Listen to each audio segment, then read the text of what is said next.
Sixth semester, the topic that we will discuss today is cellular totipotency. Okay. Now, by cellular totipotency, we mean the potentiality of a cell to give rise to a fully fledged plant. Now this is true only in plant cell. Animal cell cannot do this. Okay, for example, this is plant. Okay, this is a nature plant. These are the leaves. All right. This plant has given rise to flowers. Okay. It gives rise to fruit as well. Okay. It has a strong taproot. It has a strong stem, abundant leaf to carry out photosynthesis, flowers for reproduction, and the fruits which are the seeds of future generation. Now this plant, we say this is a nature plant, or we call this plant has achieved permanent growth, which means it has achieved specialization. Flowers are nothing but specialized products, organs. Fruits are nothing but specialized organs. Leaf are nothing but specialized organ. Stem is nothing but again a specialized organ. Roots are again nothing but again specialized organ. Okay. Now for example, I take this leaf. Okay. I take the leaf of this plant and I cut it into tiny bits. Remember, this leaf also is a permanent. It has achieved permanent growth. I cut it into tiny bits. These are my eggplant. Okay. And what do I do to the leaf? I grow them. I grow it in a test tube. I grow my leaf here. This is test tube containing nutrient media, for example MS media. In this media there is auxin, there is cytokinin, there is gibberellins, alright, auxin, cytokinin, gibberellins, growth hormones.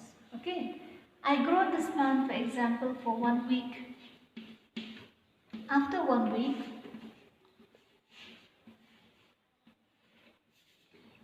what will I observe? I will observe this. This will disappear. This piece of leaf will disappear. Instead, I will see a massive outgrowth here. Okay. This is called callus. What is this callus? It is nothing but a mass of cell. Okay. I grow a leaf. After some time I get callus. So what happened? From this piece of leaf to get callus, something has happened.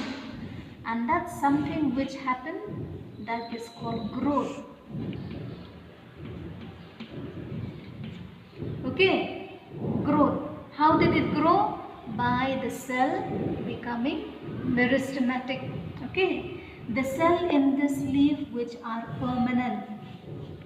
Remember, I told you this plant has achieved permanent growth. I took the leaf, cut into pieces and grow. And this leaf which has become permanent, what happened? In the presence of this media, it becomes meristematic again.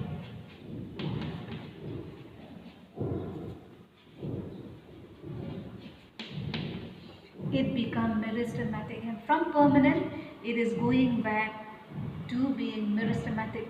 From being all mature, it is going back to becoming meristematic, that is young. Okay, now this phenomenon that takes place here, it is called growth because there is increase in size of the cell, because callus is nothing but a mass of cell.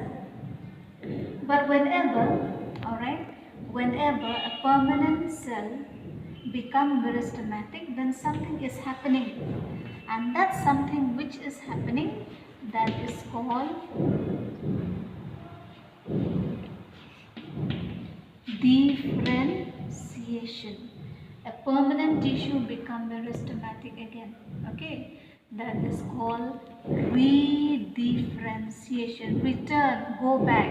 Redifferentiation. The cell become young again. Dedifferentiation.